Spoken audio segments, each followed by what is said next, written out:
Uh, Definitely need to consider your funnel and your Mm. ecosystem, like we talked about Yeah. before. In most cases, if I'm doing a Google Ads campaign for someone, it's really important to have specific targeted landing pages Mm. that people click through when they click on an ad and they get sent to. Because otherwise, if you just send them to a homepage or whatever, it's like you're losing them. Yeah. Stop and don't spend another single cent on advertising until you listen to this. I'm Marianne Amies. This is Ready, Set, Paid Ads, digital marketing for paid ad success. Let's go. Today on Ready, Set, Paid Ads, I'm joined by Lou Kozlevcar. Lou is a Google and Facebook ads expert and has been in the digital space since about 2011. They are a lifelong learner and a marketing mentor to online business owners. They specialize in helping business owners really master their paid ads and are a go-to because they make complicated things sound simple. In today's chat, I ask Lou, do you ads? And I think you'll find the answers to be helpful, insightful, and really practical. Hi, and welcome back to another episode. I'm so excited to be joined today by Lou, a paid ads expert, to talk all things ads. Hi, Lou. How are you going? Hey, Maria. It's good to be here. Do you want to kick off by introducing yourself and just telling everyone a little bit about you? Sure. So I am a paid ad specialist. I have been working with Google and Facebook ads for approximately 5 years now. I've been setting them up and managing them for all sorts of different businesses and organizations in different shapes and sizes, lead gen, e-commerce, Amazing. all different sizes. And prior to that, I've been a WordPress website developer as well. So that kind of comes in handy when you need to make little adjustments to websites every now and then. Beautiful. Well, Lou, in this episode, I always ask people the question, and I think with you it's a little bit obvious, but do you ads? Absolutely. So what do you, I guess, as you sort of explained and we talked a bit off mic, you were in WordPress website development and kind of made the switch to ads. How did you fall into ads and what do you love about them? Well, I guess it wasn't just like a direct on off light switch kind of switch. It was more just sort of like when I was working on websites, I saw the need to involve other aspects of marketing and driving traffic to websites. Hmm. And I got curious and I wanted to explore those things. So I explored SEO as well. Mm-hmm. But I went more into ads because I felt like people need more help there. Yeah, that's so, so true. I think that's so spot on about sort of wanting to drive traffic to websites. I always found it funny developing websites and people are so nervous to go live and want it to be perfect. And I'd say to them, you know, when your website goes live, there's not a notification that goes out to Mm. tell everyone to log on. I would actually be thrilled if the day we turn your website live, you got inundated by so much traffic that they found all the imperfections. You know, I think we have this misconception that a website equals website traffic, where the truth Yeah. is getting the website live is one job, and then actually getting people to find it, whether that's SEO, whether that's organic, whether that's paid or offline promotion, you know, that is the whole other piece of the puzzle of Mhm. succeeding as well. Yeah, absolutely. Like the only way you're going to get a rush of new people to your new website is if, say, you've built a email list in the background and Yeah. then sent an email out as soon as it goes live. Yeah. Yeah, that's so, so true.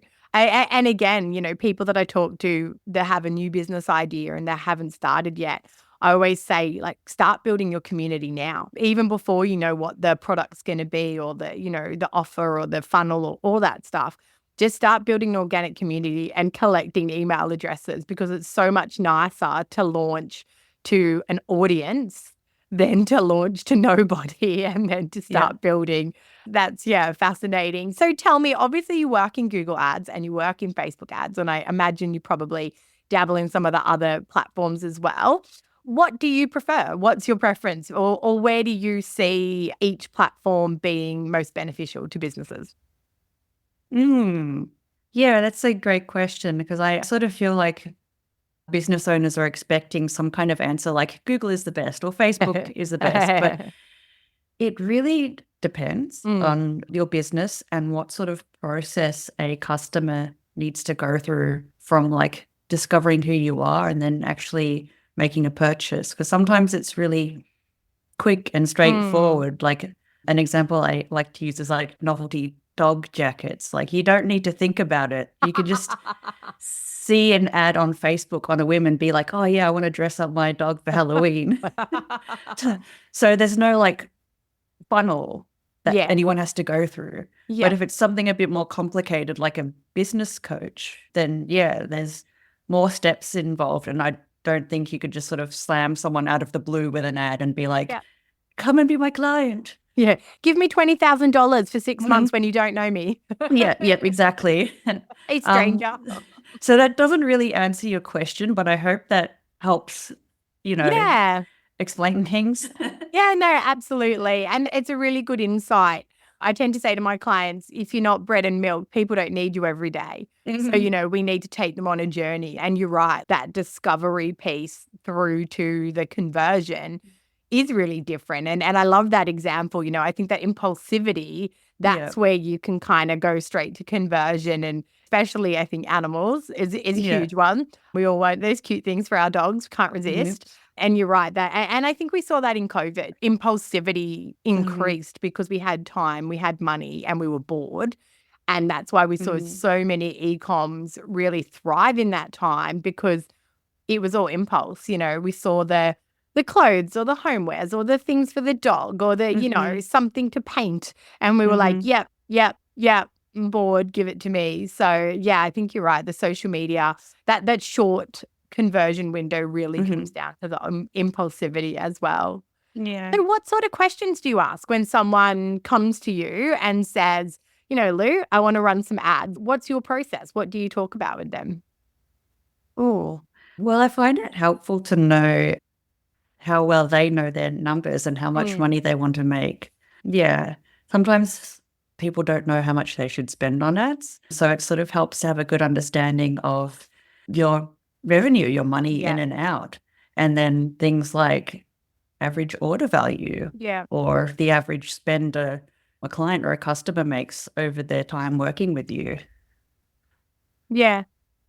Yeah, that's really important. And even, again, coming back to e-com, I find that sometimes people don't know their margin. Because it's not just, oh, okay, I can sell that novelty dog jacket for $50. But it's sort of like, well, what did you pay for it, number one? And then what are your ads going to cost? What are the ad management fees? What are all the other costs? Your margin is so different to just the raw cost of a product and the RRP that you say, the shipping costs, the Shopify fees, all that comes into it. And you're right. I think understanding your numbers inside and out. And interestingly, so many people profess to not be numbers people. And we kind of get into business because we're passionate about the thing.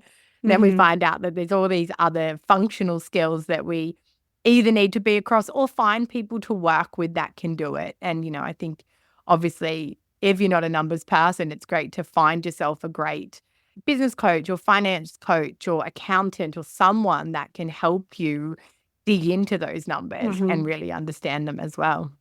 Yeah, absolutely. I feel a little bit, under pressure if I have to work out someone's budget for them, because I feel like that's a conversation they should have with their money mentor. Yeah, agree. And it's interesting. I feel that too. Sometimes you also don't know how much people want to share with you, So I sort of say, do you know your margins? Are you comfortable telling me that? Or I'll say to people, like, what products have the highest margin?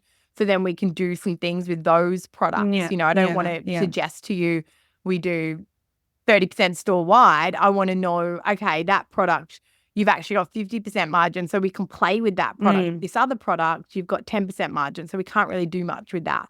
It starts to be a broader marketing, brand, finance, I guess all the hats that we wear and when we're trying to help people is a bit tricky too. Yeah, exactly. And then you just raised a good point about, choosing your battles with the margins. I once had to work not on Facebook ads, but Google ads for a client that was like office supply store. And we made a point to exclude those low ticket, low items from ads because it just wouldn't pay off. Yeah. They sold everything from like chairs and desks to like mini whiteboards. And we're like, okay, no, this mini whiteboards, it's not going to be worth it. But for the chairs and desks, yeah, absolutely. Do ads for them. And the thing that people don't understand is products now, like all the AI-driven products in ads, favors what converts. And it's a lot easier to sell, 100 $7.95 mini whiteboards than it is to sell 100 $550 desks. And the second it captures that great converter, it pushes all the spend there. And I recently took over a client's account. And again, they have some products that sit at that $25, $50 mark, but most of their products sit over $200. And their ad agency hadn't thought about these things. And so they were driving a huge volume in the $24.95 product, but the ROAS was never profitable because it was just throwing all the money at that lower product. And, as good as the algorithms are now, they kind of back the easy wins. Yes. Yeah. It is that way with both Facebook and Google, or Meta and Google, I should say. Yeah, no, exactly. And I think when you're an ads manager and you probably share this experience, people think, oh, well, what do you do every month? What do you do? Like, why do I have to pay you every month after you set up the ads? And it's like setting up the ads is one job, but it's the day in, day out work of looking, optimizing, changing, adjusting. That is where your budget will go further. That is where we'll get the gains that mean $1 is now worth $3 rather than $1 being worth $1 or $1.50 or whatever it might be. Yeah, absolutely true. Actually, a part of what I do is look at conversion rate optimization on the website. I don't just look at the ads. I look at how's your website doing? Is there anything we can tweak there to make more people interested in clicking the buy button? Yeah, I love that. And a part of this podcast, what I'm talking about a lot is the digital ecosystem, saying that ads can't actually be responsible for everything. It's actually ads are a piece of the puzzle. And exactly. You've got, great ads, shit organic, that's going to have an impact. Great ads, shit website, that's going to have an impact. All those things, shit retargeting, shit. I could go on, but it's an ecosystem. No one piece can really deliver you sustainable, profitable results. All the pieces need to work together, to get the best results. So yeah, it's a really, really good point about that CRO and, looking at the website. And I think, again, that's that frustration when you're working on ads and they're not performing and you're saying to them, I think your website might be, and they don't want to hear it, the website's fine. Just, I've got a website person, just do the ads. It's like, sure. Yeah, that's actually a good tie-in to something else I wanted to say. When you ask, what do I ask my clients when they come to me for ads? I also want to see how their organic strategy is doing. I don't know if you feel this way, but the people that I like to learn social ads from, they will often not take a client if their organic social isn't working. Like you kind of need to be good there in order to give you some evidence and some data to prove that people respond to you on those channels. Yeah. Such a good point. Yeah. And again, sure, if you have no organic, who knows? But if you're really running organic and getting no results, you're right. There's already a test done there that something product market fit or your angle or your positioning or something is off because otherwise organically you should be having DMs or having inquiry or having sales or it's a really, really good point. And again, they're kind of the uncomfortable situations and uncomfortable conversations to have because people aren't expecting it. They just think they're coming to you for ads and you'll just turn ads on and that will be the magic bullet. Yeah. Same thing goes with Google and SEO as well. If your website is not SEO optimized, your Google ads ranking may not be as good. You might just show up in the bottom of the paid ads at the bottom of the page. Yeah, it's true. And again, I think, it just reinforces that point that everything has to work together. And I think ads seems like the quick fix, but nothing is a quick fix. No. Do you have a favorite ad type or campaign type that you've been using recently? Favorite ad type? That's an interesting question. Not really. I guess I'm not really focused on like specific ad types at any one time. It's just kind of like what's best for the client at any one time. Mm. You talked about lead generation and e-com before. Like obviously B2B ads versus e-com ads are very, very different. What do you focus on more when you've got a B2B client? Definitely need to consider your funnel and your ecosystem like we talked about before. In most cases, if I'm doing a Google Ads campaign for someone, it's really important to have specific targeted landing pages that people click through when they click on an ad and they get sent to. Because otherwise, if you just send them to a homepage or whatever, it's like you're losing them. Yeah. That's a really good tip as well. And even the contact us page, often the contact us page just has a really boring form on it.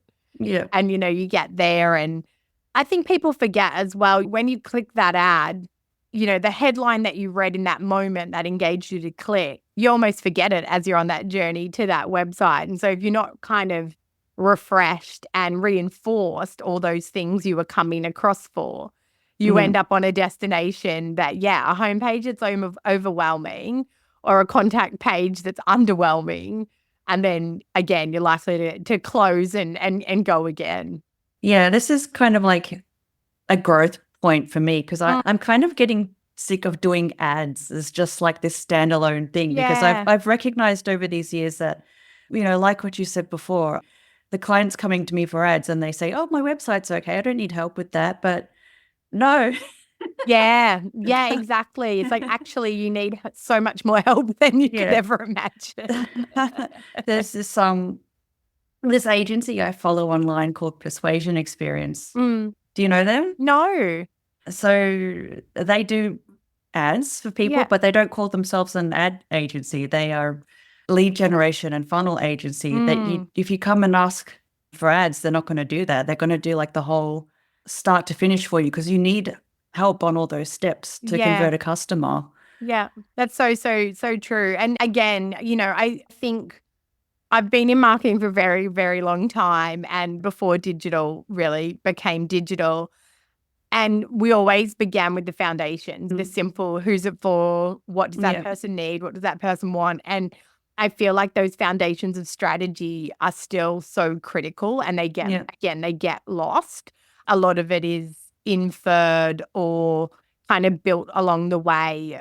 An ads manager might just build an audience based on a couple of conversations, but thinking about that from start to finish, building out a strategy, if you're not starting with who are you best to serve, what do they need, where are they, what are the brands they like, what are their affinities, all those sorts of things, and the transformation you can offer, you're kind of flying blind. You know better than TV ads that we had 2 decades ago, where we had next to no information of who we were advertising to, and we just put it up and, hope to see some uplift. And I think that ads has given us the most amazing opportunity to get in front of who we need to get in front of. But if you don't do that work to know who you need to get in front of, it's kind of like horse before the cart. You're flying blind. Yeah, true. And you really need to articulate that transformation you're offering. It's not just a product. It's not just a service. It's the way Alicia from Persuasion Experience explains it is like, it's an out state. That's what you're selling. It's not the product. It's the out state, the transformation that you get. That's what your ad should sell, and your landing page and copy should sell that too. Yeah.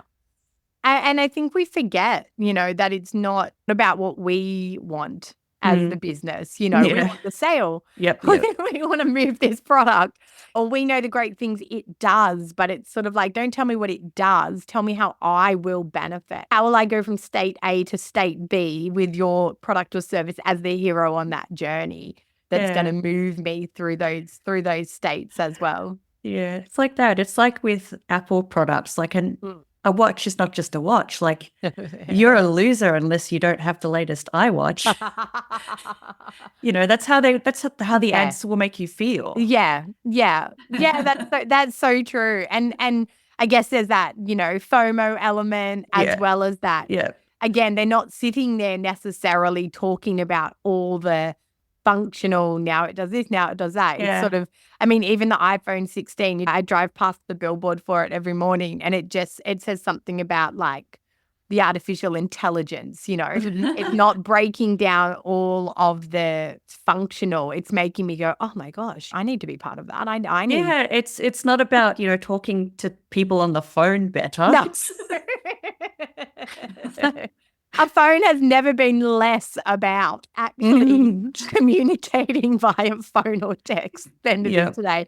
Such a Yeah. good point. That's such a good point. They never actually release a phone and say, and this one has better call quality. Yeah. Yeah, that's so true. It's about the next one will cook you breakfast in the morning, but you won't be able to talk to somebody if you need to.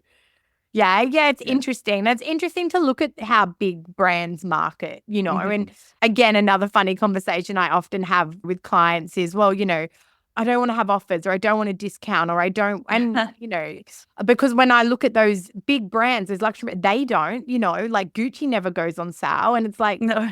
yeah, but Gucci's been around for 200 years. You haven't. And I was actually having this conversation with one of my ads managers yesterday. What they don't remember is also those big brands, they're spending on brand marketing. They're not spending on tactical marketing. And as small businesses, we tend to put everything, because we have a limited budget, into tactical, but we're not doing brand. And, those big, for some people, aspirational brands, they're spending $5 million on an actress or an actor to face that brand, to build desirability. So they don't need to then go, 20% off this week. So it's so different. And I think that's such an important consideration for businesses as well, is that brand element, that not all ads. And as ads managers, we get held to performance metrics, but not all ads should just serve the purpose of one in, one out,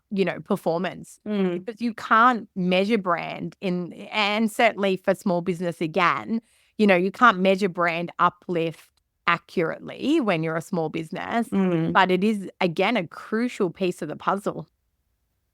Yeah, exactly. Yeah, in marketing agency terms, we talk about the funnel as being like, you sort of have to guide people on a journey from awareness, get to know you, middle, get to know you a bit more, and then funnel is like, where the sales happens. And a lot of business owners are only really caring about the bottom of the funnel. I just want the sales. I don't want to build brand awareness and all this other stuff. I know. But depending on who you are, especially if you're not selling like a Halloween dog jumper, like you're gonna have to like build that awareness and that trust up before you go into the kill. $25,000 sale. Yeah, no, it's so true. And again, that at the top of funnel, it's about maximum eyeballs. It's about repetition and frequency. It's not about asking for anything. It's really the giving part. And to me, the middle of the funnel is where we can start to say, sign up to my email or, download this free thing or try to get that really low cost to download my $10 planner before we then moving into those bigger considered purchases. But I think, thinking of it and really remembering what a funnel is. If we're trying to funnel from one thing to the other, we can't start at the smallest part. It's not possible. And I think brand is, I read a great article on it last year from an agency called Rocket, and just about that pressure of performance and how it discounts the importance of brand, and the importance of growing brand, because it is actually what will bring you efficiency down the line as well. You'll spend less on conversion if you've done a great job on brand. Oh, absolutely. But it's, it's not as sexy because you're not able to say, well, I got you 12 ROAS on this brand, on this branding campaign. Awesome. Well, Lou, before we wrap up, what would be your biggest tip for somebody maybe that's not running ads and wants to get started? get some proof that organic works. No, I love that point. Yeah. Yeah. That's a great point. Amazing. Well, thank you so much. Where can people connect with you? Oh, good question. Well, a good starting point is my website, loukoz.com, loukoz.com. And that'll Awesome. have links to find me on social media as well. Amazing. Well, thank you so much for your time today. I really enjoyed the chat. I think we've got lots in common, lots of shared views. And thank you for sharing so generously your knowledge as well. It's been a pleasure, Marianne.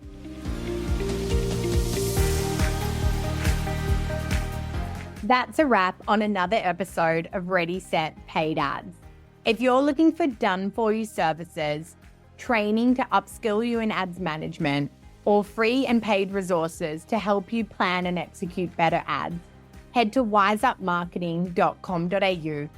If you've loved this episode, be sure to subscribe for future episodes. And if you know someone that would love this podcast too, go on and share it.